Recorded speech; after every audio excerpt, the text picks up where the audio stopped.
안녕하세요. 매번 사연을 접하고 같이 울고 웃었던 사연자입니다. 참 별의별 사람들이 많더라고요. 저 역시 남들은 쉽게 겪지 않은 이야기를 겪었기 때문에 용기 내서 글을 써보려고 해요.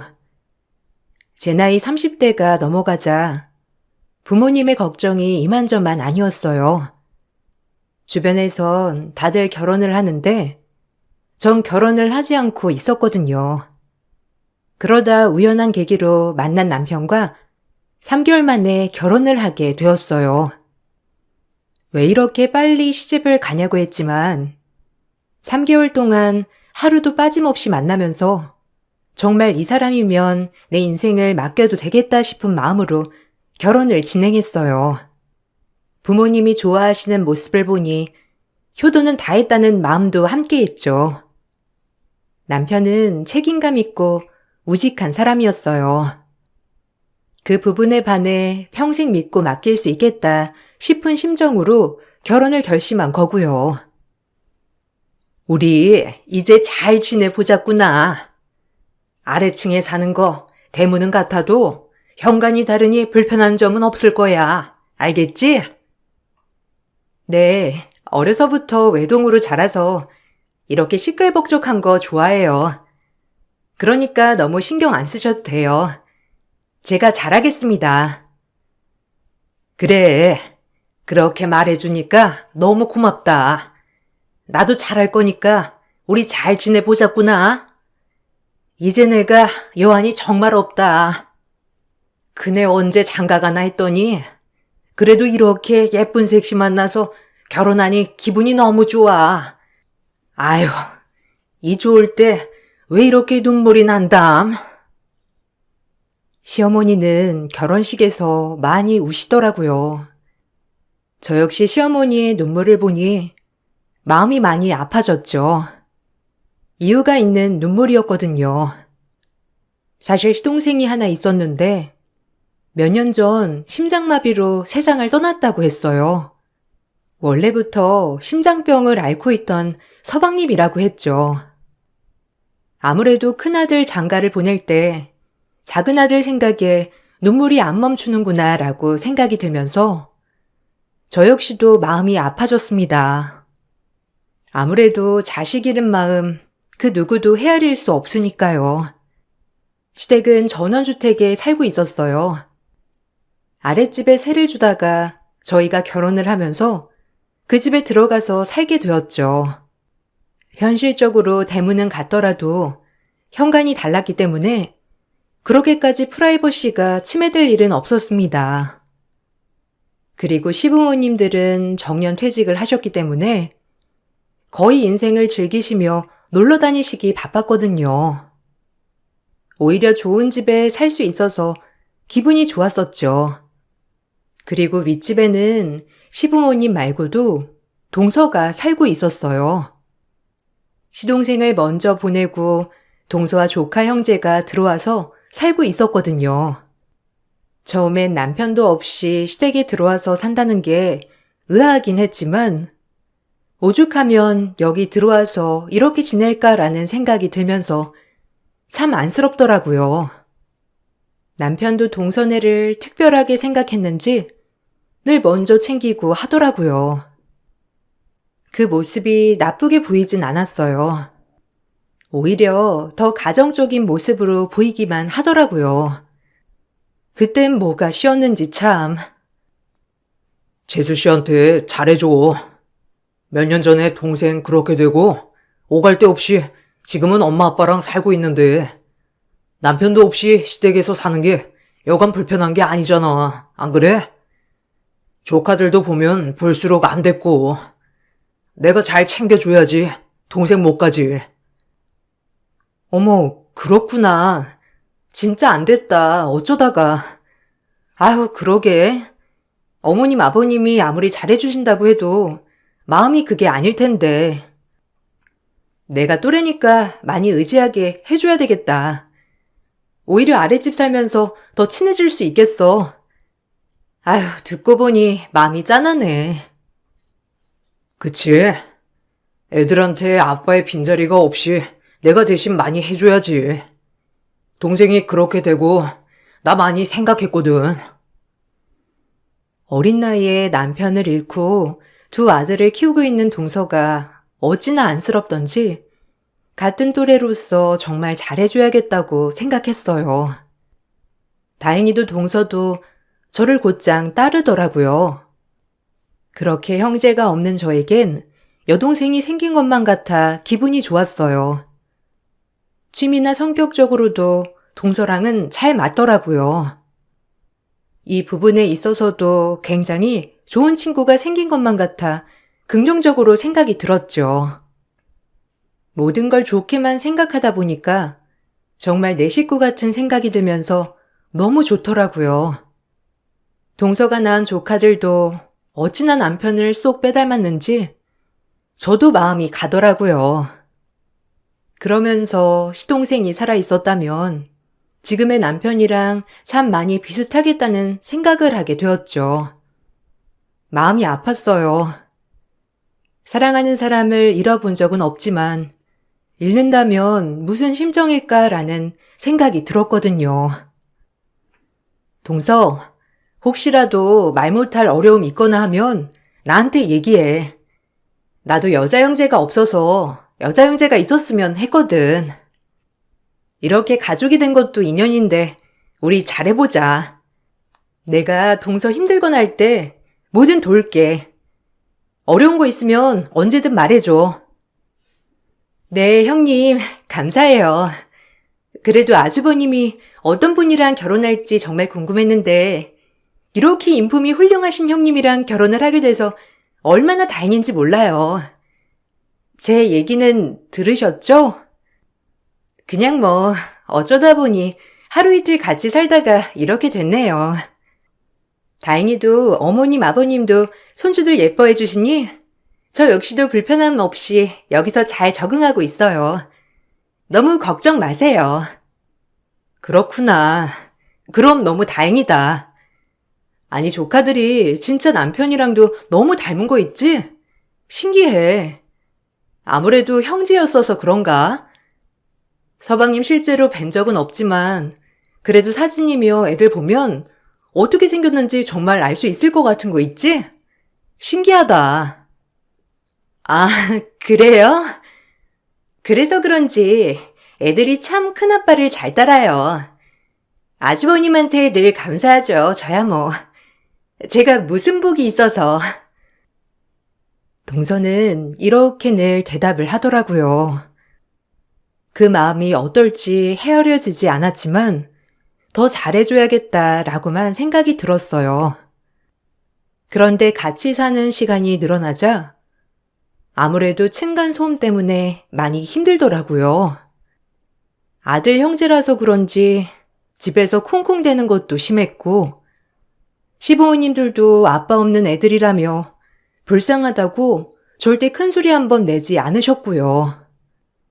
전 그렇게 층간소음으로 인해 피폐해져만 갔습니다. 남편에게 얘기를 해도 처음엔 그저 이해해달라고만 하더라고요. 참 답답한 심정이었죠. 그것뿐만 아니라 아이들에게 절대 싫은 소리 한번 안 하는 시댁이 좀 이해가 가지 않더라고요. 아무리 그래도 훈육은 해야 할 것 같았거든요. 아니, 조카들, 아무리 그래도 새벽 내내 뛰는 건 좀 아니지 않아? 내가 잠기가 밝아서 그래. 그냥 낮에는 괜찮으니까 새벽에만 좀 주의시켜주면 안 될까? 어머님도 그렇고 동서도 그렇고 애들 훈육은 전혀 안 하는 것 같던데 이건 아니잖아.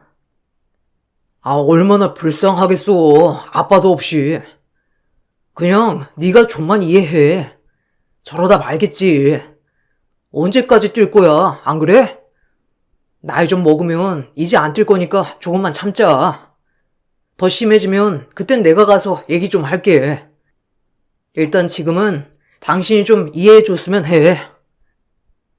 그저 안쓰럽다고 아무도 훈육을 안 하는 것 같아서 마음이 좀 안 좋더라고요.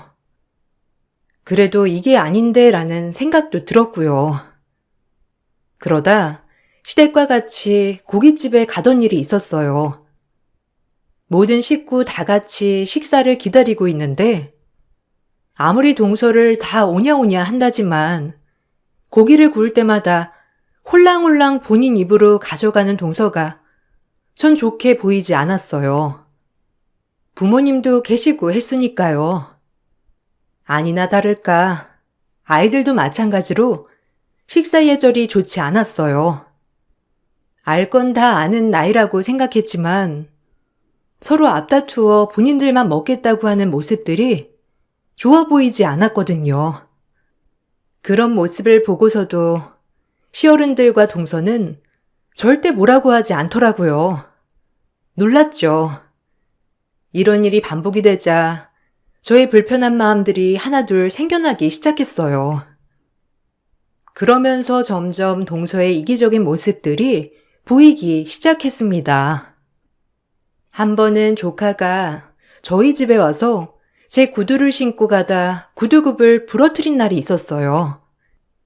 새 구두였기 때문에 기분이 안 좋았죠. 시우야, 이거 시우가 이렇게 한 거야? 큰엄마 오늘 신으려고 했는데 어떡한담? 시우, 다신 안 그런다고 큰엄마랑 약속해. 그럼 큰엄마가 시우 이해해 줄게요. 어른들 거는 항상 물어보고 만지는 거야. 알겠지? 시우야, 자, 큰엄마랑 약속하자. 아, 제가 안 그랬어요. 그리고 다른 거 신으면 되잖아요. 엄마한테 이럴 거예요. 저 혼내면 가만 안 있을걸요? 할머니랑 엄마한테 말할 거니까 그렇게 아세요. 큰엄마가 나 붙잡고 혼냈다고 말이에요. 엄마, 할머니, 여기 좀 보세요. 조카의 말에 입이 떡 벌어졌어요. 어린아이 입에서 본인을 혼내면 안 된다고 했을 때 참 많은 생각이 들더라고요. 얼마나 오냐오냐 했으면 어른 무서운 줄 모르고 이렇게 그럴까 싶으면서도 아이의 교육이 심히 걱정되더라고요. 아무리 한부모 가정이라 그저 안쓰러워서 화 한 번 내지 않고 키웠다곤 하지만 이건 아닌 것 같았어요. 아이가 저에게 조롱하듯 저렇게 얘기를 할 무렵 위층에서 동서가 내려오더니 무슨 일이냐고 저에게 묻더라고요. 늘 살가웠던 동서는 아이에 관해서는 굉장히 쌀쌀 맞더라고요. 형님, 무슨 일이에요? 저희 애가 뭐 잘못한 거라도 있어요? 그래도 그렇지. 이렇게 애 세워놓고 저한테 말씀하세요. 아니 동서, 먼저 일단 아이가 뭘 잘못했는지 파악하고 나한테 사과 먼저 해야 하는 거 아니야? 내가 설마 시우 세워놓고 벌이라도 세웠을까봐 그래? 시우가 내가 새로 산 구두굽을 부러뜨렸어. 다신 그러지 말라고 하는데 본인 혼내지 말라고 하더라. 이건 좀 아니지 않아? 잘못했으면 잘못했다고 하고 반성을 해야지. 어떻게 그런 식으로 얘기할 수가 있어? 뭐가요? 그럼 아무것도 모르는 애한테 이렇게 뭐라고 하는 게 옳은 건가요? 제 애들 건드는 거 못 참아요. 그리고 제 애들은 제가 알아서 교육할 테니 교육관에 대해 이래라 저래라 하지 마세요. 어머님 아버님도 안 그러시는 걸 왜 형님이 그러세요? 시우야 가자. 아래층 내려가서 놀지 마 이제. 놀랬지 우리 아들? 얼른 올라가서 엄마가 떡볶이 해줄게. 올라가자. 동서의 말에 벙 찌더라고요. 아무리 오냐오냐 하지만 자식 교육을 저렇게 시키다니 말이에요. 그때부터였습니다. 저와 살갑게 지내던 동서와 점점 멀어지게 되었고 오히려 차라리 이게 편하다 싶더라고요. 남편에게 이런 얘기를 하니 어이없게도 절 질책하더라고요. 안타까운 것에 천지분간을 못하는 것 같았죠. 하지만 이 부부는 시부모님도 마찬가지였어요. 단단히 뭔가 잘못되어 간다는 걸 느끼기 시작했습니다. 그리고 화가 나더라고요. 저만 이 집에서 아주 못된 사람 같은 느낌이 들었거든요. 시우가 내 구두굽 망가뜨렸는데 동서가 뭐라고 하지 말라고 딱 잘라서 얘기하더라. 그게 맞는 거야? 엄마가 됐으면 자식이 잘못을 한 걸 따끔하게 지적하고 혼을 내서 다신 안 하게 해야지. 마냥 감싸기만 하는 게 말이 되냐고, 안 그래? 나 진짜 어이없어. 뭘 그런 거 가지고 그래. 애들이 불쌍하지도 않냐? 아빠도 없이 저렇게 사는 거 보면 넌 안쓰럽지도 않아? 내버려도 그냥 오냐오냐 키우게. 애들이 얼마나 고달프겠어, 마음이. 넌 참 피도 눈물도 없다. 재수 씨가 얼마나 마음 아팠겠어. 네가 애를 안 낳아봐서 그래. 그러니까 그냥 재수 씨 이해하고 넘어가. 엄마 아빠도 뭐라 안 하는 걸 네가 나서서 뭐라고 하냐 하길. 이런 게 애들을 망치는 거야, 알아? 아무리 안쓰러워도 가르칠 건 가르쳐야지. 참 자기도 너무한다. 내가 이렇게 얘기하는데 끝까지 동선의 편을 들고 싶어? 진짜 이건 뭐가 잘못된 거야. 애들을 위해서라도 이건 정말 아닌데 참나 큰일이네. 이런 일이 있고 나자 동서랑은 얼굴을 붉히는 사이가 되었어요. 동서는 그날 일을 사과하기는커녕 오히려 저에게 말 한마디 안 붙이더라고요. 앞으로 이렇게 지낼 수가 없어 제가 먼저 대화를 시도해 보았습니다. 그래, 동서 마음이 오죽하겠냐 싶은 마음으로요. 썩 내키진 않았지만 가족이고 매일 보는 사이다 보니 이렇게 지낼 수가 없어서 어쩔 수 없이 이해해 보려고 노력을 한 거였어요. 동서, 뭐 나한테 화난 거 있어? 시우 걱정돼서 그렇게 얘기한 건데 동서가 언짢았으면 미안해. 난 그런 뜻으로 얘기한 건 아니었어. 아니에요. 그래도 저희 애들한테 뭐라고 하지 않으셨으면 좋겠어요. 어쨌든 형님이 죄송하다고 했으니까 알겠습니다. 그래도 다시 한 번 더 말씀드릴게요. 아이들한테 절대 뭐라고 하지 않으셨으면 좋겠어요. 불쌍한 저희 애들 다치는 거 싫으니까. 제 사과를 받고 알겠다는 말에 좀 어이가 없었지만 그래도 얼굴을 붉히는 것보다 낫겠다 싶었죠. 하지만 조카들의 장난기는 시간이 지나서도 멈출 줄을 몰랐어요. 아래층에 내려와서 물건을 다 어지르고 간다거나 하물며 제 지갑에 손도 대기 시작했어요. 아직 초등학교도 들어가지 않은 애들이 이런 행동을 한다는 게 정말 문제가 있다고 생각을 했어요. 그리고 지갑에 손댄 것을 잡기 위해 홈캠을 설치해 놨습니다. 역시 지갑 안에 10,000원짜리가 없어졌더라고요. 그리고 홈캠을 돌려보자 첫째 조카가 꺼내간 거였고요. 오지랖이라고 할 수 있겠지만 그냥 넘어갈 수가 없겠더라고요. 심히 조카들의 장래가 정말 걱정이 되었거든요. 진심으로요. 시우야, 큰엄마가 아래층 내려와서 물건 만지지 말라고 했지? 너 큰엄마 지갑에 손 댔어? 돈 어딨어? 지금 시우가 잘못했다고 하면 큰엄마가 없던 일로 해줄 거야. 하지만 거짓말하면 정말 크게 혼낼 거야. 그러니까 솔직히 말해, 어? 안 가져갔다고요. 왜 저만 의심하는데요, 왜? 엄마한테 다 말할 줄 알아요. 큰엄마, 내가 가만 안 둘 거야. 할머니한테도 말할 거야. 전 조카의 말을 듣자마자 화가 나서 위층으로 올라갔고 시어머니와 동서가 있는 데서 홈캠을 열어 보였습니다. 그리곤 조카가 돈을 훔친다는 사실을 얘기했어요.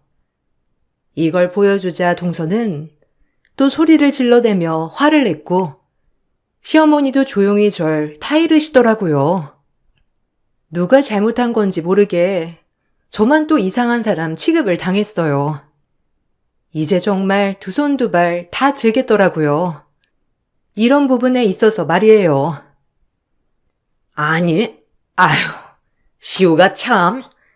우리가 알아듣게 타이르마. 애잖니. 너무 몰아붙이지 말아라, 어? 우리가 알아서 타이를게. 어머님, 이건 아니죠. 저 솔직히 몇 번은 참았는데 아무래도 이런 거 딱 바로 잡아줘야지 않아요? 아무리 애지만 이런 게 버릇이 되는 거라고요. 그리고 동서, 지금 앞뒤 구분 못하는 것 같은데 동서 그런 행동이 아이를 망치는 거라는 걸 몰라서 그래? 제가 알아서 한다고 했잖아요. 그 돈이 얼만데 그래요? 네? 제가 줄게요. 그러면 우리 아들이 도둑질한 거 아니죠? 우리 아들은 도둑질을 한 게 아니에요. 필요해서 가져간 거지. 제가 주면 되잖아요. 그럼 형님도 손해보는 장사 아닌 거 아니에요? 참, 미치겠네, 진짜. 어떻게 말을 그런 식으로 해? 동서 진짜 그렇게 키우지 마. 애들 동서가 다 망치고 있는 거니까. 어머님도 애들 불쌍하다고 자꾸 감싸는 거 아니에요. 아, 저 돈 받자고 얘기하는 거 아니고 심각하게 애들 걱정돼서 얘기한 거니까 알아주셨으면 해요. 그냥 모른 척 해줘라. 애들이 도둑질도 해가면서 크는 거지. 그런 걸 하나하나 따지고 들면 피곤하잖니, 안 그래? 나도 아닐 때가 참 많은데 네 동서 보면 불쌍해서 말이 안 나와. 그러니까 너도 그냥 그러려니 해, 어? 그냥 물 흐르듯 말이야. 이 얘기를 마치고 전 아래층으로 내려왔어요. 분이 안 풀리더라고요. 속상하기도 했고요. 남편에게 말을 하니 남편도 이번 일에 대해서는 저를 질책하진 않았지만 따로 위층에 가서 뭐라고 하진 않았어요. 그 일이 있고 나서 한참을 대면대면하게 지내고 있을 때 또다시 층간소음이 저를 괴롭혔습니다. 아마 겪어보신 분들은 아실 거예요. 이 층간소음이라는 게 얼마나 노이로제 걸리는지. 우리 이사 가자. 그냥 작은 전세해서. 나 진짜 층간소음 때문에 미칠 것 같아서 그래. 동수한테 얘기하면 씨알도 안 먹혀. 애들이 다 그렇지. 이해하래 그냥. 아, 죄송하단 말도 없어. 알아? 어차피 변하지 않을 거 그냥 우리가 가자고 이사. 나 스트레스 받아. 내가 없으면 애들은 어쩌고. 그래도 큰아빠라고 잘 따르고 하는데 이렇게 나가버리면 애들 더 외로울 거야. 당신이 아빠 아니잖아. 그리고 애들 나도 안쓰러워. 아빠 없는 거. 그렇다고 이렇게 계속 지내는 건 아닌 것 같아. 오히려 동서랑 사이만 더 안 좋아질 뿐이야. 그러니까 그냥 이사 가자. 어? 우리 전세금은 충분히 마련할 수 있잖아. 안 그래? 애들만 아니면 당장 가지. 근데 애들이 불쌍하잖아. 그래도 내가 옆에서 계속 챙겨주긴 해야 하는데 아빠랑 엄마도 이제 연로하셔서 사실상 애아빠가 필요할 때 이 큰아빠만 하겠어? 재수씨도 진짜 안 됐잖아. 자기가 조금만 이해해주라, 어? 언제까지 내가 참기만 해야 돼? 자기도 진짜 도움이 안 된다. 어떻게 나 고통스러운 거 하나도 걱정 안 할 수가 있어? 제가 이렇게까지 고통받고 스트레스를 받아 하자 남편도 층간소음에 대해서 다시 한번 생각을 하는 것 같더라고요. 하지만 결국은 저에게 이해해달라고 말을 했죠. 전 정말 속이에 경을 읽는 기분이었습니다. 잠을 못 자니 사람이 예민해져 가더라고요. 그렇게 스트레스 받는 나날이었습니다. 하루하루 돌을 닦는 느낌으로 참았어요. 그러다 보니 사람이 병이 생기더라고요. 잠도 못 자고 극예민으로 가고 있을 무렵 전 병원을 가보았어요. 수면제라도 처방을 받아볼까 싶어서 갔었죠. 하지만 거기 도착해서 의사 선생님은 저에게 불안장애와 경미한 우울증의 증세가 있다며 약을 처방해 주시더라고요. 이게 뭔가 했어요. 참고 참은 결과가 이렇게 마음의 병으로 왔다는 것이 화가 나더라고요. 그리고 이런 사실을 남편에게 가서다 말을 했어요. 나 오늘 병원에 갔더니 뭐란 줄 알아? 불안장애랑 우울증이래. 내가 계속 참아야겠어? 당신 내 남편 아니야? 뭔가 대책을 세워줘야지. 나 진짜 지금 몇 달 동안 잠 한숨 제대로 못 잤어. 알아? 내 얼굴 좀 봐. 캥하지 않아? 뭐 느끼는 거 없어? 뭐? 불안장애? 아, 알겠어. 내가 오늘 단판을 지을게. 그럼 된 거지? 그러니까 좀만 참아. 단판 짓고 올 거니까. 절대 오지 마. 내가 알아서 할게.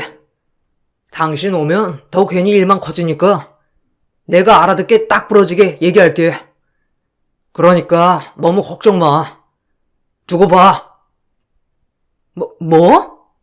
갑자기? 아니, 나랑 같이 가서 얘기해. 그렇게 흥분할 게 아니라 천천히 얘기를 해야지. 얘기를 풀어, 어?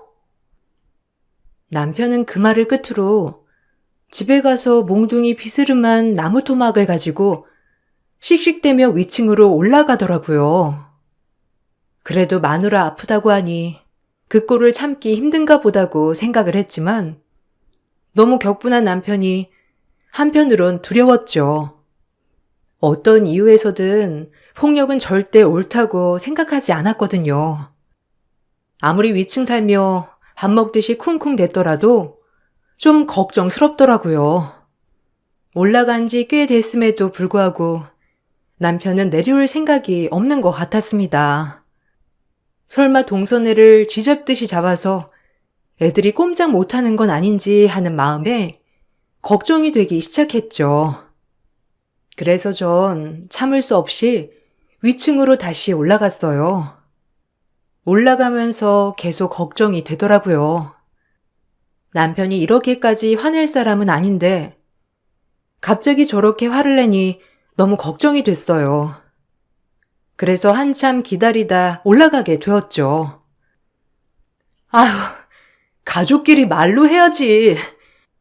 이게 뭐 하는 짓이야. 아무리 내가 스트레스 받는다고 해도 몽둥이 아니잖아, 여보. 이렇게 말을 하면서 쫓아가 시댁 중문을 젖힌 순간 정말 입에 담을 수 없을 광경이 제 눈앞에 목격되고 말았습니다. 시부모님은 지인들과 여행을 가셨기 때문에 동서애밖에 없었죠. 제 눈으로 본 게 이게 맞나 싶어 정말 믿기지 않더라고요. 그 자리에서 전 주저앉고 말았어요. 제 평생 이런 일이 있을까 하는 마음이 가장 컸거든요. 얼마나 심장이 벌벌 거리던지. 자기야, 오늘 좀 늦게 내려가도 되는 거지? 어차피 모르잖아. 뭐 절대 올라오지 말라고 했다며. 웃긴다 그 여자도. 아빠 가서 너무 좋아. 맨날 여기서 자고 갔으면 좋겠는데. 왜 아래층에서 자는 거야, 아빠는? 아빠란 말도 또 어른들 오면 하면 안 되는 거지? 시우 그래서 아무한테도 얘기 안 했어. 엄마가 절대 비밀이라고 해서. 잘했지? 아빠, 여기서 자고 가. 아빠 오늘은 그래도 저녁도 드시고 내려갈 거야. 그러니까 우리 시우랑 시훈이 아빠랑 재미나게 놀자. 제가 들은 말들이 다 뭔가 싶으면서 소름이 쫙 끼쳤습니다. 분명 동서 입에서 나온 말은 다름이 아닌 자기였고 아이의 입에서 나온 말은 큰아빠가 아닌 아빠였으니까요. 그러면서 모든 것들이 다 퍼즐처럼 맞춰지기 시작하더라고요. 유난히 동서를 챙기는 모습이며 아이들에게 다정다감한 모습, 아이들의 일에 두 팔 걷으며 나섰던 모습들. 정말 저것들이 사실이라면 소름이 돋았습니다. 그러면서 이 집에서 난 뭐였지? 라는 생각이 들면서 마음속에 있는 분노가 치밀어 오르더라고요. 전 소리를 빽하니 질렀어요. 지금 뭐라고 했어? 자기? 아빠? 아니, 이게 다 무슨 소리야? 야, 네가 말해봐. 아니, 당신이 말할래? 둘이 무슨 사이야? 아니, 자기가 왜 여기에 올라왔어? 내가 알아서 해결한다고 올라오지 말라고 했잖아. 그게 사실은 좀 타이르다 보니까 이렇게 된 거야. 자기가 들은 말이 뭔지 몰라도 아무것도 아니라고. 그러니까 일단 진정하고 나중에 얘기하자. 형님, 일단, 아니, 진정하시고, 제가 말이 헛나온 거거든요. 그러니까 오해하지 말고, 여기 앉아서 제 말 좀 들어보세요. 닥쳐. 네 말을 뭘 들어? 사실이냐고. 시우, 말해봐. 큰아빠가 너네 아빠야? 어? 말해보라고. 큰엄마가 묻잖아. 왜 화내요? 아빠, 엄마 무서워. 큰엄마가 화내. 엄마 빨리 뭐라고 해줘. 자꾸 시우한테 화내잖아. 뭐? 아니라는 거야? 지금 누굴 호구로 보니? 이것들이 진짜 보자 하니까.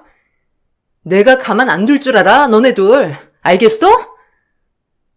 어린아이는 거짓말을 안 한다고 할까요? 아이가 아빠라고 하는 말에 주저앉고 말았습니다. 눈물이 나오더라고요. 역겹기도 하고. 남편과 동서가 하도 발뺌을 하는 바람에 남편의 지인을 통해 들은 얘기였어요. 남편과 아주 중마고인 사이였지만 제가 불러 꼬치꼬치 물어보니 다 불더라고요. 본인이 생각해도 이건 아닌 것 같다며 말이에요. 남편 친구의 말이 정말 기가 막히더라고요. 알게 되셨군요. 제가 몇 번이나 이건 아닌 것 같다고 뜯어 말렸는데 듣지를 않아서. 아유, 저도 걔가 뭔 생각인지. 그럼 둘이 불륜이었다는 거예요? 기가 막혀. 어떻게 그럴 수가 있죠? 아니, 애초에 친구가 알면서 이런 걸 묵인했다는 게 말이 돼요? 죄송합니다. 면목 없어요. 그렇지만 가정사이니 제가 이렇다 저렇다 할 수는 없었어요. 죄송합니다. 이제라도 이렇게 말씀드릴 수 있어서 제가 마음이 편하네요. 늘 재수씨 볼 때마다 마음이 불편했거든요. 진짜 죄송합니다. 마음 추스르세요. 놀랍겠지만. 이런 얘기 해줘서 정말 고맙습니다. 일단 제가 또 필요하면 연락드릴게요. 지금이라도 알아서 다행이네요. 남편 친구에게 듣고 애초에 짐작은 했지만 너무 놀랐어요. 그리고 정말 눈물밖에 안 나더라고요. 내가 지금 뭔 집에서 살고 있나 싶기도 했고요. 동수와 제 남편이 계속 바람을 저지르고 지금도 아무렇지 않은 척 살고 있다는 모습 자체가 소름이 돋았고 그 연놈들 사이에서 낳은 아들들이 지금의 조카들이었고, 시동생이 이 사실을 알게 되어 충격으로 세상을 떠났다고 하더라고요. 원래도 심장이 좋지 않았던 시동생은 이렇게 바람 현장을 잡자마자 바로 쓰러져 사망까지 하게 된 것이죠. 시어른들은 이 사실을 몰랐고요. 그저 심장병으로만 세상을 떠난 줄 알았답니다. 전 이 얘기를 듣고 정말 기가 막혀서 말이 안 나오더라고요. 화도 났고요. 나 다 들었어, 현수 씨한테. 이 더러운 인간 같으니라고. 내가 가만히 있을 줄 알아? 어른들 오시면 다 얘기할 거고 니네 연놈들 가만 안 둘 줄 알아. 변명할 생각 마. 너네 인생 끝장이야. 내가 너네 잘 살게 내버려 둘 줄 알아? 더러운 인간들. 남의 신세를 망쳐? 자기야, 미안해. 내가 다 설명할게. 실수였어. 그래도 내 애 낳은 사람인데 함부로 내칠 수는 없잖아. 나 자기밖에 없어, 어? 더러운 입 다물어. 너네가 손이 발이 되도록 빌어도 이젠 소용없어. 나 기만한 죄 어떻게 받는지 똑똑히 두고 봐. 진짜 내가 처음부터 다 설명할게. 정말 네가 아는 게 다가 아니라니까. 네가 얼마나 나한테 실망했는진 알아. 그래도 들어줘. 옆에서 동서는 무릎을 꿇고 울고 있고 남편은 미안하다고 싹싹 빌었지만 전 이대로 혼인 무효 소송을 진행했습니다. 그리고 남편을 혼인 빙자죄로 고소를 했어요. 동서와 어쨌든 사실혼 관계라고 생각했으니까요. 시어른들은 이 사실을 알고 크게 노하셨죠. 그리고 본인 작은 아들이 이것 때문에 사망했다는 사실을 용서할 수 없던지 그 자리에서 소리를 고래고래 지르기 시작하였죠. 내가 널 어떻게 거뒀는데? 우리 작은 아들이 너희 때문에 그렇게 됐다는 거야? 이 천하의 나쁜 년놈들 같으니라고? 불쌍한 우리 아들 어떡하니? 다시 살렸네. 이 나쁜 년놈들아, 네가 그러고도 형이야? 어? 네가 그러고도 아내냐고? 썩 나가. 다 필요 없어. 용서 안 해. 난 아들을 둘이나 잃었다. 너 같은 거 아들이라고 안 할 거니까 당장 꺼져. 내 눈앞에서. 더러운 것들. 어디 내 집에서 우릴 감쪽같이 속이고 이렇게 살 수가 있어? 너희는 우리도 기만한 거야. 알겠어? 당장 꺼져. 시어머니는 동서의 머리채를 잡으며 난리가 나셨고 아버님 또한 모두 내쫓으셨어요. 재산이 워낙 있으셨던 분이라 큰아들과 둘째 며느리를 빈몸으로 내쫓은 거죠. 그리고 다신 보지 않겠다며 엄포를 놓으시더라고요. 그리고 전 법적 싸움을 이어나갔습니다. 어머니, 죄송해요. 아버님, 제발 용서해 주세요. 그래도 우리 애들은 아버님, 어머님 손자 맞잖아요. 네? 누구의 아들이건. 우리 아들들은 어머니 손자들인데 그냥 봐주시면 안 돼요? 애들만이라도 걷어주세요. 네? 제발요. 애들은 죄가 없잖아요. 입 다물어. 이 더러운 년. 저 애들도 너네 더러운 년놈들 빚줄 아니냐? 썩 꺼져. 다신 어머니라고 하지도 마라. 우리 불쌍한 작은아들한테 평생 속죄하며 살아. 내 눈에 띄면 그때 네 머리털 다 거덜날 줄 알아. 알겠니? 내가 어떻게 저런 자식을 낳고 미역국을 먹었는지 참. 여보, 당장 내 눈앞에서 쫓아내요. 네? 저런 인간들이랑 말도 섞기 싫으니까. 엄마, 제발 제 말 좀 들어보세요. 나도 엄마 자식이잖아요. 근데 어떻게 이렇게 내칠 수가 있어요? 우리 얘기 좀 들어봐요. 지금 엄청 참고 있는 거야. 그러니까 닥치고 조용히 나가. 애들 때문에 이 정도만 하는 거야. 다신 너네 식구 눈에 띄지 마. 다행히 남편이 절 정말 속이고 결혼한 것이기 때문에 사기죄가 성립되어 혼인 빙자와 함께 혼인 무효 소송까지 승소하였어요. 그리고 위자료를 받을 수 있었습니다. 그리고 이것뿐만 아니라 시동생이 사망한 사건에 대해서도 파헤쳐졌어요. 법적으로 간통죄가 폐지됐기 때문에 따로 처벌을 받을 수 있는 건 아니었지만 시동생의 사망에 직접적인 사인이 된 것 같다고 의사소견을 첨부하였죠. 결국 남편과 동서는 미필적 고의에 인한 사망에 이르게 한 죄를 적용받았습니다. 그리고 둘 다 나란히 징역형이 확정되었죠. 속이 시원하더라고요. 그들의 더러운 사랑은 이렇게 결국 징역형으로 마무리되었으니까요. 평생을 속이며 살 수 있을 것 같았을까요? 다시 생각해도 아찔합니다. 그리고 조금이라도 빨리 알아서 다행이라고 생각하고요. 제 인생에 이런 일이 다신 없어야겠지만 이번 일로 그래도 많이 깨달았어요. 함부로 사람을 절대 믿는 게 아니라고 말이죠.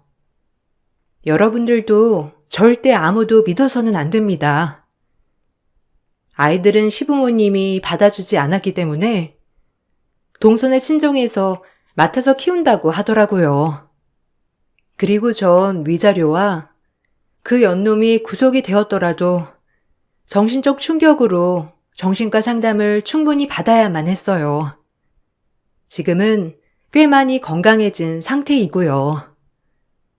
지금은 행복을 찾아서 앞으로 나아가는 중입니다.